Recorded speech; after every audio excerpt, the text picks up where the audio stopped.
On Larry King Now, veteran talent agent Bud Moss. One of your clients called you the last of a breed. Do you feel that way? I still have that drive. I still feel that I want to find another actor and get him up there. I want to get him an Oscar. I've yet to do that. I've got 3 Oscar nominations for my clients, but I want to eventually try and get the Oscar. You shared beers with Clint Eastwood before anyone knew him? Clint had just come out of the service. He was a carpenter. He was cleaning swimming pools at the time. And we used to hang out, and he says one day, he said, I'm going to be an actor. On his relationship with Rita Hayworth. When we got to the hotel, as soon as we got upstairs, a bomb, Larry, went right off in front of the hotel. It was like a 7.3 on the Richter scale. And our security jumped on Rita and jumped on me and put us on the floor. Plus, is it true the bigger the star, the better the person? Not really. Not really. You met some lousy ones at the top. Yeah, there are a too. few.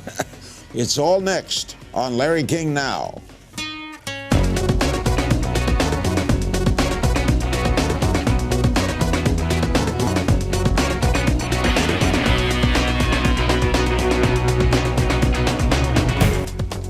Welcome to Larry King Now. For 55 years, Bud Moss has been agent, counsel, and friend to the greatest talents in show business.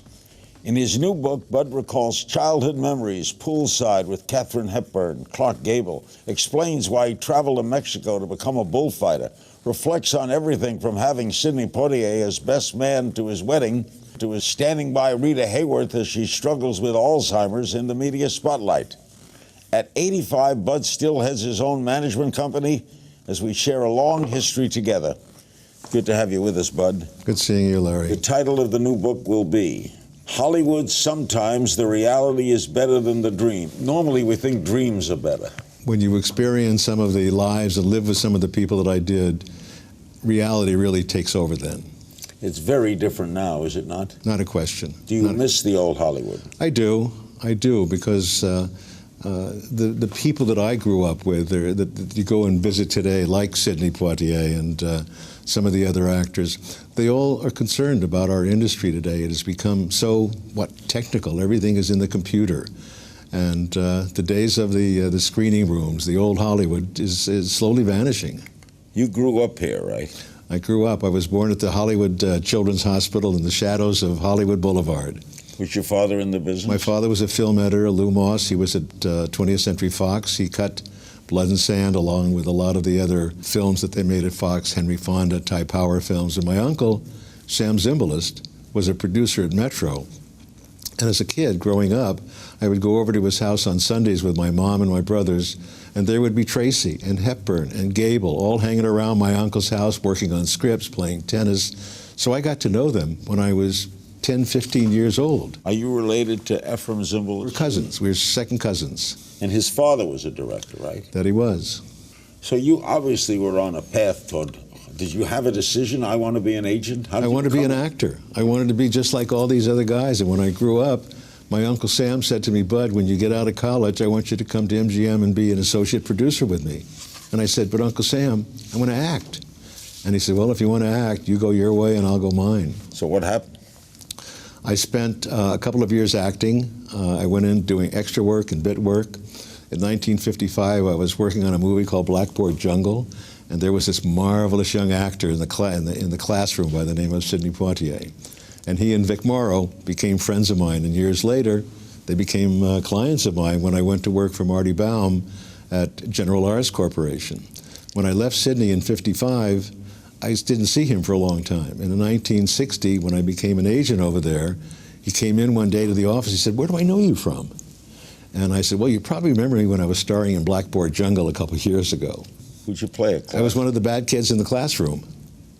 Really? Famous movie. Glenn Ford? Glenn Ford. And Vic Rock Morrow. Around the Clock. Yep. Bill Haley was the music. That started the rock era. That it did. That was a hell of a movie. And Sidney and I remained great friends over the years. When he did Lily of the Fields, one of our agents, Jerry Steiner, was the one who found the book. And Ralph Nelson and Sidney made this movie a classic, which was his first Oscar award. I asked Robert Taylor once if he missed the days of the Hollywood opening and the Grauman's Chinese and the red carpet? And he said, you bet I do. They were great days. I mean, I went to a screening recently of Spies on the Bridge at a private screening room, and I thought how great it would have been to have an evening at Grauman's Chinese with the limos and the searchlights and standing there. Why did that end? I think our economy changed. I think the whole approach to the industry, and we can talk about Jack Valenti in a little while, he also tried when he became president of the MPA to bring back the glitter to Hollywood in the 60s. You shared beers with Clint Eastwood before anyone knew him? Tell me about that. There used to be a beer parlor, a saloon on Pico Boulevard, just a little west of the front gate to Fox Studios, a little beer parlor called The Rack. And I think we were all still in our 20s, early before we were even legal to drink beer. And Clint had just come out of the service. He was a carpenter. He was cleaning swimming pools at the time. And we used to hang out. And he says, one day, he said, I'm going to be an actor. And I said, well, maybe one day I'm going to be a producer, director, that my uncle was Sam Zimbalist at Metro. And he always remembered that. And over the years, we'd run into each other, and he says, there's Sam Zimbalist's nephew over there. And I'd say, there's Clint Eastwood over there. So he's a little older than you, I guess. Probably, not much. Did you at all think he'd become something? Not really. But once he started on Rawhide, and over the years that he became all of a sudden an overnight star, my wife Carol and I were on our honeymoon, and we were up in Carmel, and we were driving to the hotel where we were going to be staying, and all of a sudden I saw these Warner Brothers sound trucks. And I slowed down. Melvin Belli had hosted our wedding, and he gave us his Rolls Royce for the week to go to on our honeymoon to Santa Barbara. And I said, I want to go and see who's in that sound truck over there. And Carolyn says, it's our honeymoon. He said, well, I want to go and see who's there, maybe somebody famous. And all of a sudden, I hear a voice saying, Bud Moss, what the hell are you doing in that Rolls Royce? And I turn around, and it's Clint, and he's doing Misty. I love that movie. Jessica Walters was a client of our agency also, so we actually went on the set for an hour, and then she said, let's go. We'll get Bud's take on the current state of show business and lots more when we return. We're talking with my friend Bud Moss, one of the old school agents who's still kicking it. Got a book coming out called Bud Burton Moss Presents Hollywood, and we actually have the Hollywood logo sign superimposed over the title of the book. What could today's stars learn from the golden age? What the actors of the 30s, 40s, 50s went through to get these actors today where they are. It's important to know the past. Yeah, they have to know the past. And I insist when I go to acting classes, I'll give the teacher 10 names a week before I get there. And I say, tell your students, if they really want to know what the industry's like, is Google these 10 names. And they would usually include Valenti, Poitier, maybe Tracy, a couple of actors that became very successful in the early days of television, so that when I was talking to them, they could then ask me more questions about what was Tracy really like, or what was Hedy Lamarr like, and those people. What makes a good agent? Excitement, the drive, the ambition, the glory, the understanding that you completed something when you have an actor up on the screen, what you did to get that actor the part, how you went about it. There was an actress named Sally Kellerman that I knew when she was a waitress in Hollywood. She became a very special client of ours. And during the time that I was with the agency, we became good friends, and she really wanted to try and get a motion picture. Just at the time that I was leaving the agency, one of our agents, Ingo Preminger, went over to Fox to put together a movie called MASH. And I had said to Ingo, Sally Kellerman would be so great for this part of Hot Lips. I then left the agency. I opened my own office. I went over one day to see Bob Altman and Ingo, and I said, what's left? And they said, we still can't find Hot Lips. And I said, well, did you see Sally Kellerman? And they said, well, we called her agent over at the Morris office, and they didn't like the script, and they said she's not going to go out and read for it. So I called her at home.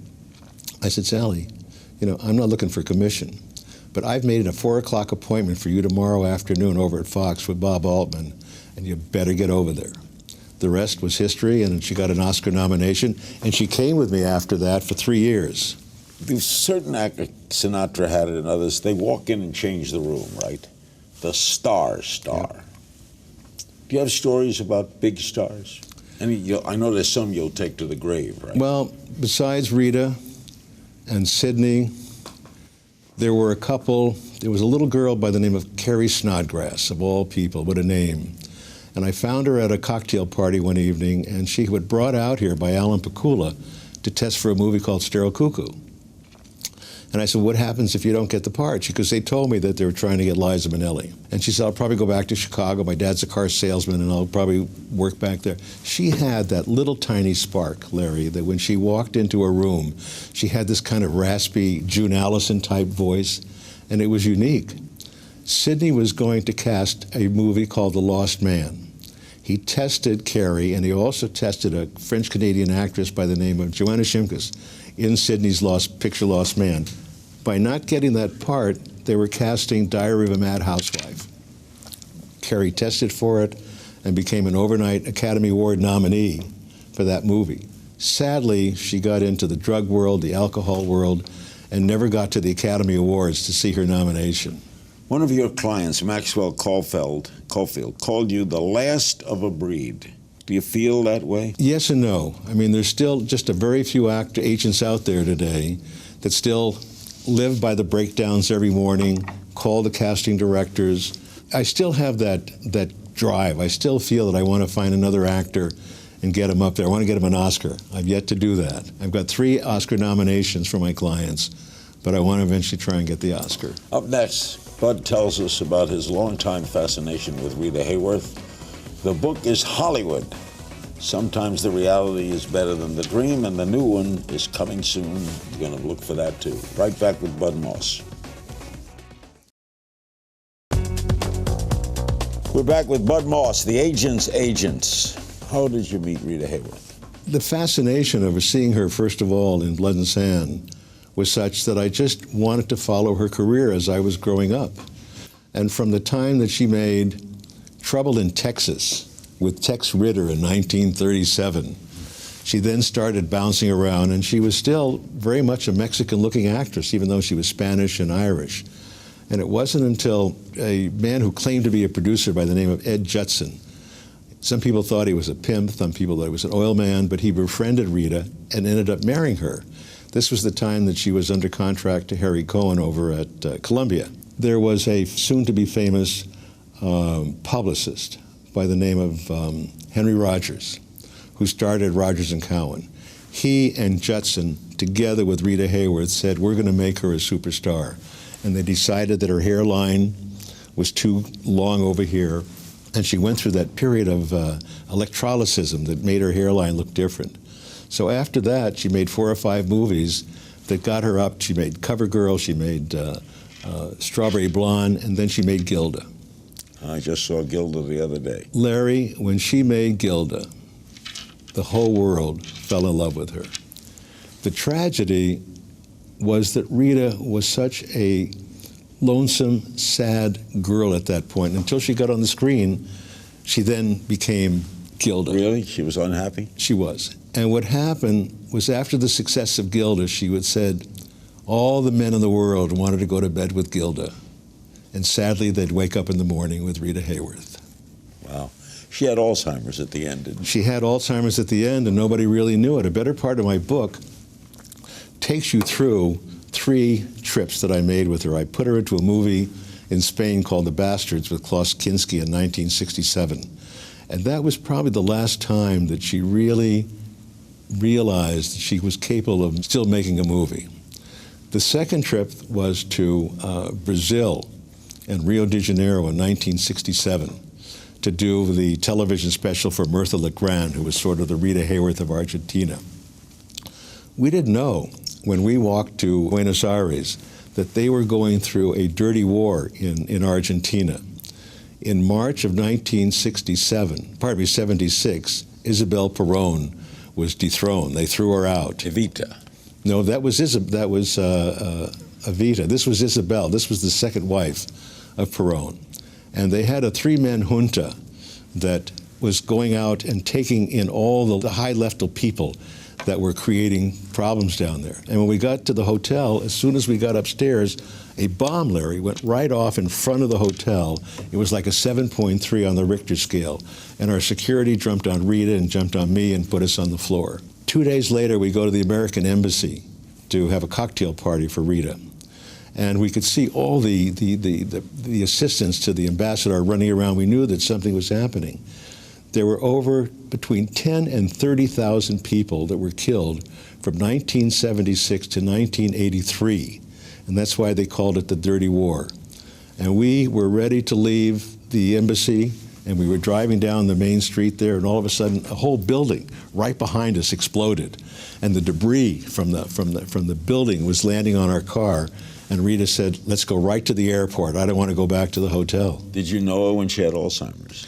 We didn't know, Larry, what it was. Her daughter Yasmin was so marvelous and so protective, and she really wasn't in favor of Rita making all these trips because she never knew from day to day when she was going to slip into somebody else.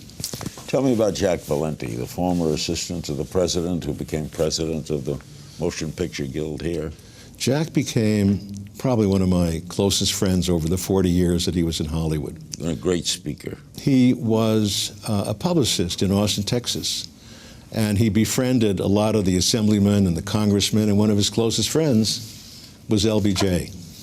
And when LBJ became Speaker of the House, they kind of hung out together.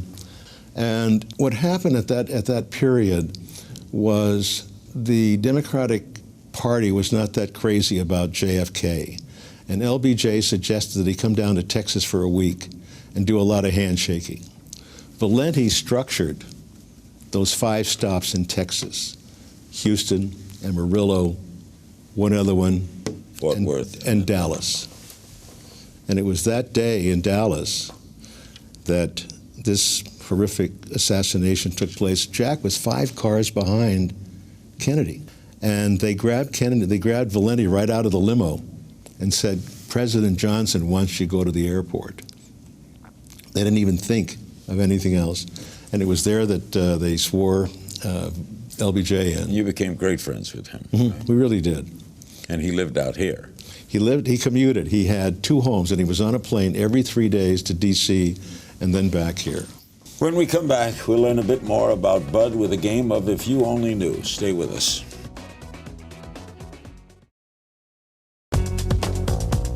We're back with Bud Moss. New book is coming in December. End of November. And the title again is Bud Burton Moss Presents Hollywood. Man with 3 names. You were in the Air Force too, right?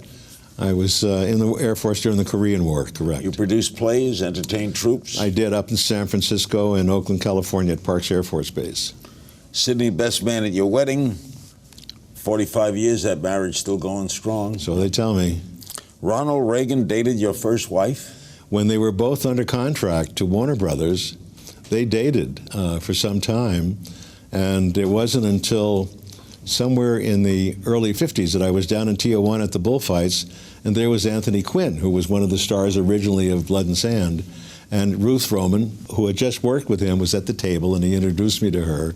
And it was through my years with the bullfights that Ruth and I started to date, get married, and when we decided to get married, where do you want to go? Let's go to Spain and follow the bulls. We're going to play a game if you only knew. I'll just throw some questions at you. Greatest natural talent you ever encountered? Probably Sidney. Would you rather accept an Oscar or help someone get one? Help someone get one. Most embarrassing moment? Boy, I can't answer that one, Larry. Too embarrassing. Something that always makes you laugh? I think the Marx Brothers when I was growing up. Person you'd like to have lunch with again if you could? Spencer Tracy. What was he like? He was unique because his acting was all up here. He never really looked at a script. You never saw him reading a script or anything like that. I saw him when I was a kid in Boomtown, Tortilla Flats. I then saw him years later in 30 Seconds Over Tokyo that my uncle produced. And we would touch base because I used to hang out at the studio, and I got to know all the actors from Tracy to Sid Charisse to Robert Taylor. And then years later, when Sidney made Guess Who's Coming to Dinner, I sat with Tracy and Katharine Hepburn again, and Sidney. What's your favorite movie? I have to say Blood and Sand. I mean, it got me started. What's the best thing about Hollywood? I'd like to say the people that are in the industry. I mean, they're great people. They're creative, and they want to make great films. I think I told you, I just saw the Spielberg film. Great movie. And it's people like Spielberg that you still believe that is a great Hollywood. What's the worst thing about Hollywood? I think the competition is so keen today for an actor to get a job, and what they put the actors through today to read for 1, 2, 3, 4 lines for a television show where you have 10 people waiting to go. It's short of being embarrassing and humiliating to a point. It's the process of what actors have to go through today. Person you were starstruck with the most? Rita. The quality in people you treasure the most? Those that are humble and have respect for others. Is it true the bigger the star, the better the person? Not really. Not really. You met some lousy ones at the top. Yeah, there are a too. few. What keeps you going? Well, we were talking about this the other day, and I said, I just recently hit 85. And you said, what are you trying to do, bud? And I said, to get to 90. So what keeps you? You have to work, right? I want to work. My wife took the word retirement out of my thesaurus and out of my Webster dictionary 20 years ago. And I just never got around to retiring. Your health okay? Pretty good, except for my 40 years of jogging, it's paying. I'm paying the price. I have a hard time walking a 5-minute mile. What does your son do? My son is into the marvelous world of medical tourism. Medical tourism, as you know today, there are people around the world that, God forbid, need a bypass or something like that. Here in the States, it's $200,000-$300,000 for a bypass. My son's company has hospitals in Korea, where he just came back from, in Australia, around the world, where you can get the same operation with Johnson & Johnson medical equipment with American-trained doctors for like $50,000, $75,000 for the same surgery. So his company takes these people from here in the States and from other countries around the world to get these operations. How did he hook up into that? That's a long story. That's another. That's You know something? I was at your home when one night we were watching CNN, and there was Sanjay Gupta interviewing this man in Bombay or New Delhi at a hospital who had just started medical tourism. And I said to you, I got to talk to Sanjay Gupta. And you arranged for Sanjay to come over your house a month later, and we talked about starting this medical tourism company. And that's how my son got involved. You had to do it all over again, would you? Not a question. Not a question. What's the best reward an agent gets? Tom Bosley said to me once, my agent, Bud Moss, really gets upset all the time because he's always saying that I'm taking 90% of his salary. Thanks, Bud. Thanks, Larry. I love you. Great guy, great stories. Thanks to my guest, Bud Moss. The book comes out November 27th. It's a great read and a great gift for the holidays. Don't forget to find me on Twitter at King's Things. I'll see you next time.